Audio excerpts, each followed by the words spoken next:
Hey guys, I'm back with another video's time, and we are finally here with our AEW Full Gear pay-per-view predictions. Again, I feel like I should have gotten this up yesterday. I should have gotten this up yesterday. I don't know why the hell I keep missing the deadline when I wanted to do this review, and then, well, not do this predictions, and then I still have to work on the other pay-per-view, the previous three pay-per-views. I think it's three. There's All In, All Out, and then there's Wrestle Dream, which I need to get those three done. I think I'm gonna try and get All In done today, maybe get All Out started, but I think I will do a review on Full Gear the same night this time, and either the same night or at least the day after, just so it doesn't keep adding up more. Just. But yeah, as far as this pay per view goes, it's pretty like it's pretty like it's a pretty stacked card. There's 12 matches and 3 beyond the pre-show. Again, if I just run through it real quick through the pre-show stuff, we got Big Boom AJ versus QT Marshall, which the Rizzler is serving as special as timekeeper. Where that is, I don't know who that is. Deonna Purrazzo versus AJ, and then we got a 4-way match with Buddy Matthews, Dante Martin, Commander, and the Beast Mortos. But I don't know. Like I said, I don't know who's. I'm not gonna predict anything because I'm gonna say at least Buddy Matthews wins the fatal the 4-way match, and maybe Deonna Purrazzo win against Anna Jay, but I can already see Anna Jay more. I don't know about Big Boom, AJ, and QT Marshall, but I'm gonna have to watch that. But yeah, this is. I will say this is a pretty good, decent card. Again, there's some things I just didn't. There were some things I left out that which one match they did that was the International Championship, but luckily they added that. So, but yeah, again, let's just run through the card. Let's just shut the hell up and just let's start with the first match, right? So getting to our first match, what's gonna be the lunch match with Roderick Strong versus MJF, or just the match, which it's mostly just supposed to be just to have Cole's fights, and again, mostly just Roderick Strong's helping out his friend and everything like that, but wants to give revenge and everything, but yeah, so it was just kind of like brought on with the when MJF doing his usual thing, he had to win 3 matches to face him at the pay per view.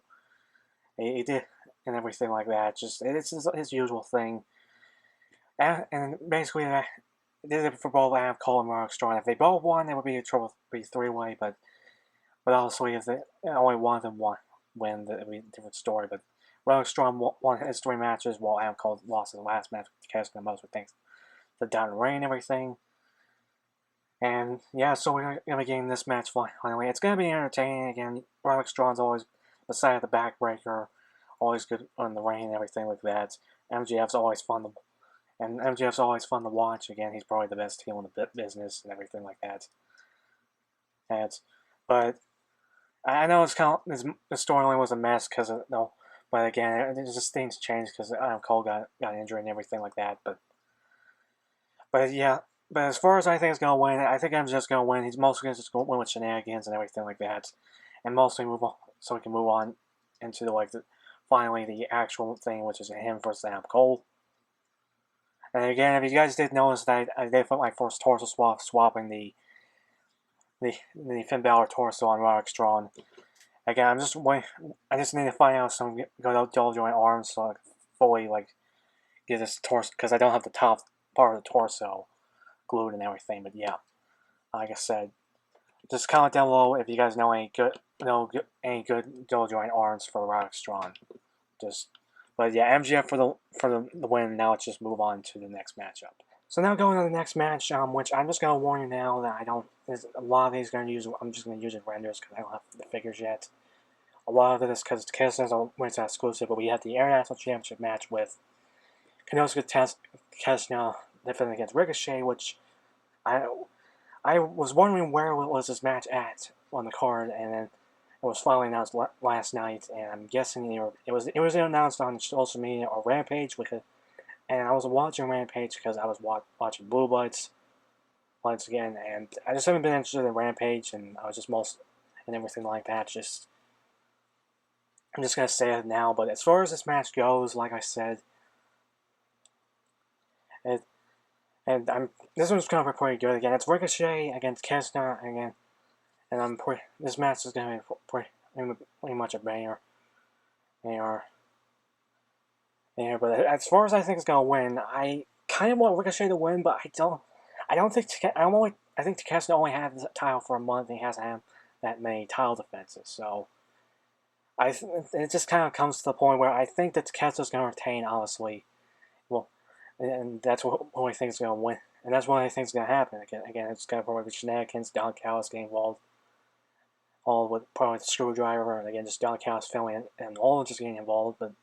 Yeah, just Takeshita's gonna retain, and hopefully I'll have to figure by then, so I don't have to really keep looking at render right here. But yeah, now let's just move it. So now going on to the next match, which we have the four-way match for the World Tag Team Champions. We have the prior party, the newly crowned tag champions defeating the Young Bucks. Once against the Kings of the Black Throne and House of Black, but I call the Kings of the Black Throne when it's just was Brody King and Malachi Black, the Acclaimed, and the Outrunners. So yeah, again, this is a pretty good selection of teams. We have like new newcomers, the Outrunners, which they're kind of like over right now, like very over. Like I think very like good. It's just very entertaining to watch them. The Kings of the Black Throne, former trios champions with the House of Black and everything. And then obviously former champions, Claims, and then they won against LFI. Kings of the Black Throne won against FTR, which that match was great. And like I said, we had the newly crowned champions, the Pride Party, which I don't have the figures because I've been slacking out. I've been not really able to buy them because of the money issue right now. But as for again, this is going to be pretty entertaining. Four-way matches, like multi-man matches, for me, has always been entertaining in some cases, and only compared to my dad, who's just is just tired of them. Then, and like I said, it's and but as far as I think it's gonna win, it can go either way. But I honestly want Kings of the Black Throne to win because I think they really need this tag championships. I feel like they should have won it them by now, even after even though they dropped the trios champions, the Acclaimed, last year. And then and I kind of want to claim to be two-time champions, but honestly, my main thing is going to be just I think I don't feel like Pride Party is going to lose the champions because they won just last month, being the Young Bucks. Again, so maybe I honestly think I can see them. Honestly, I just think that what's going to happen is just they're going to retain. But there is just what I think is going to happen, which I honestly it is going to happen. And then, but I still want the Kings of the Black Throne to become tag champions, since I feel like Malachi Black's going to be one foot out of the door. But yeah, let's just move on since we already going over 2 minutes again. It's just what happens. Yeah, we're just gonna get a TBS championship out of the way, and that, which we, again, it's a TBS championship match with Mercedes Moné going against Chris Statlander, a former TBS champion. And I can see, and this match, I'm very, I mean, I'm not too excited, but at the same time, I'm kind of also excited. I'm very excited. I'm still very kind of like looking forward to this match. Again, Chris Statlander being the former TBS champion, like maybe the one of the longest. I'm not really sure. No, wait, no, I don't think she was the longest because I think she lost the champion to Julia Hart a few months after. Now, I can't remember on the top of my head. It's been a few years, but yeah, this storyline's been pretty okay, but it's kind of a question if I kind of feel like Mercedes when they win because of shenanigans with Camille getting involved, but at the same time, I've just been seeing her getting thrown, basically just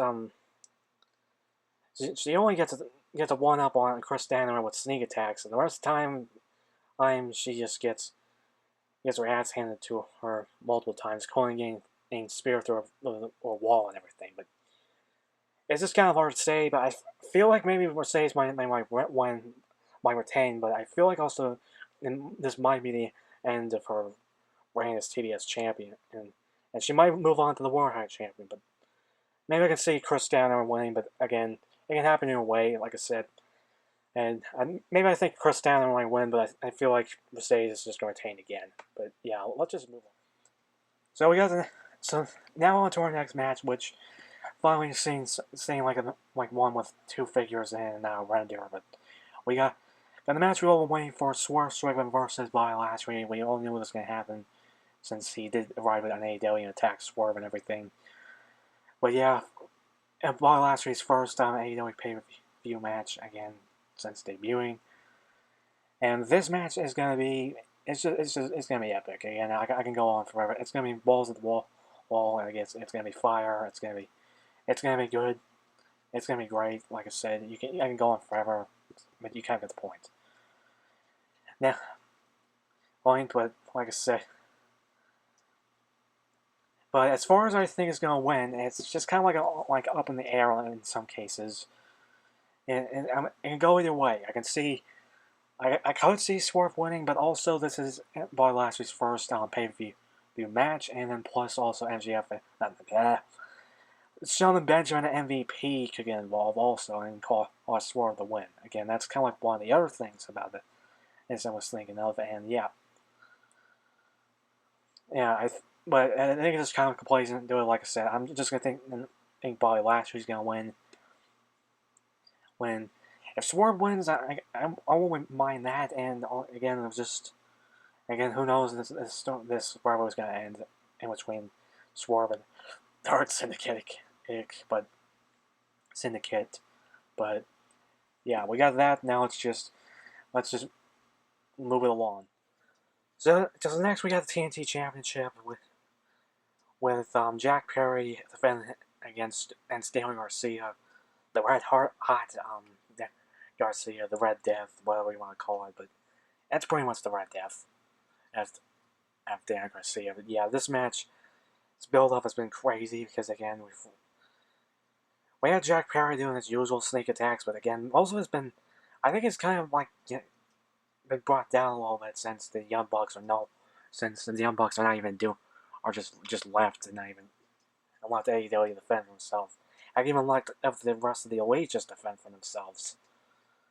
But yeah, we had like a lot of things. We had just Garcia just bringing out like a darker side of himself, and then even him and Matt Menard just strapping or just chaining Jack Perry to the hood of his like tour bus thing, the scapegoat bus. But yeah, this one I feel like this one's gonna be very, very good. And as far as I think it's going, and you probably already know my pick is gonna win. It's gonna be Daniel Garcia. I feel like, well, Jack Perry hasn't had the TNT Championship for like a year or so. I feel like he's had like longer now because he won at Forbidden Door and he's had a lot of defenses with the old challenges on Collision and everything. But yeah, I feel like this is Daniel Garcia's time. It's time for the TNT champion to become a champion and everything. Red Death all the way, and yeah, let's just move it to one of the grudge matches of the night. So now getting to our next match, we have our round two of Jay White versus Heyman Adam Page. This is just a rematch from Wrestle Dream and everything, which I need to rewatch that match because I was kind of like going back and forth from getting food and then checking my dad's weight because I went going like McDonald's, but not the point. But yeah, this match is gonna be pretty good. I think this is one of like the matches someone said that this would be carrying the full gear in general, and I think I kind of agree. Again, the first encounter with these two were pretty good, even though just in AEW, I know they had some encounters over at New Japan, but still. But yeah, again, like I said, again, I'm sorry for like just having just renders bunch of these renders because again, it's just mostly because either I don't have the figures or they haven't made them yet. But yeah, again, this match is gonna be pretty good. And as far as I think is gonna win, I was I don't think this is gonna be like a repeat with Swerve and Heyman rivalry where Swerve gets most of the wins. I feel like this is gonna be when Heyman gets the win, and then we get like the third consecutive round, in which could be World's End and having an actual stipulation. It's weird that this match doesn't have a stipulation, but yeah, I think Heyman's gonna get the win, and then it'll go to the third consecutive round, and then who knows who's gonna win. But yeah, Heyman for the win. Let's just move on to the next match. And now on to the grudge match with Will Ospreay versus Kyle Fletcher again. And friends turn bitter enemies, like I said, mostly thanks to Don Callis and everything, turning the dark side and everything. You know, the lines of that. I'm not gonna say everything. I need to stop doing that. I'm sorry, I'm just saying that over and over again, but you get the points. But yeah, this is just going all the way, going back from last month with Wrestle Dream with basically just Kyle Fletcher costing in and Will Ospreay, the international champion, driving the screwdriver in the back of his head and then doing the tiger driver on his neck and everything. But yeah, this match is gonna be like brutal, and again, anything with Will Ospreay is also great. And Kyle Fletcher has been kind of like on a tear lately again, but yeah, again, as far as I think is gonna win, I can see here going either way. I can see Kyle Fletcher winning, which helped Don Callis to cast out the screwdriver, everything like that. But I can also just say I'm more leaning on Will Ospreay because I think he's gonna win more. But I don't know. It's just one of those things. I don't think this is gonna be a one and done thing. I'm pretty sure it's gonna happen. Maybe Mark Davis might come out and just try to plead with him not to end Kyle Fletcher, and then that'll cost him the match. But I don't know. I think I'll just pick Will Ospreay to just save. But I feel like maybe Kyle Fletcher might win. But you get there. Let's just move to the main event. So now finally getting to the main event of Full Gear, which we have the AEW World Championship match with Jon Moxley versus Orange Cassidy. And honestly, for all the marvels, because Jon Moxley's been on a tear with the Death Riders again, just attacking everyone that moves, after taking out Bryan Danielson and his not only his full-time career, possibly just his whole career in general, with the neck around, just stomping on the chair around his neck and everything. But yeah, it's just that it took out Chuck Taylor, did the same thing to him, and probably ended his career too. And that's kind of like the reason why Orange Cassidy's finally stepped out to take his symbol back to AEW and taking out the briefcase or the bag and putting it in his backpack. But yeah, this match is going to be basically a treat. It's going to be physical. It's going to be brutal. One of these two are going to be busted open and everything. But yeah, Moxley just brings out like the fire of Orange Cassidy. Just actually do more than the soft style gimmick that Orange Cassidy does. Like actually gets very physical with Moxley. But as far as I think is gonna win, as much as I want to see Orange Cassidy become champion, I still think he's gonna become champion eventually. I think Moxley's gonna retain because he's only had the title for a month after winning from Bryan Danielson. I don't think he's gonna drop it here. But yeah, he's probably might have help from the Death Riders, maybe not. I don't know. But like I said, that's pretty much it for our predictions for AEW Full Gear. Like I said, I just need to get this done and everything. So remember to like, subscribe, comments. Are you enjoying my predictions and reviews for wrestling pay-per-views? Subscribe, tap the bell, more videos coming soon. You get the point there. This is Ice 15, Golden Rider, Rad Kicking, out of here.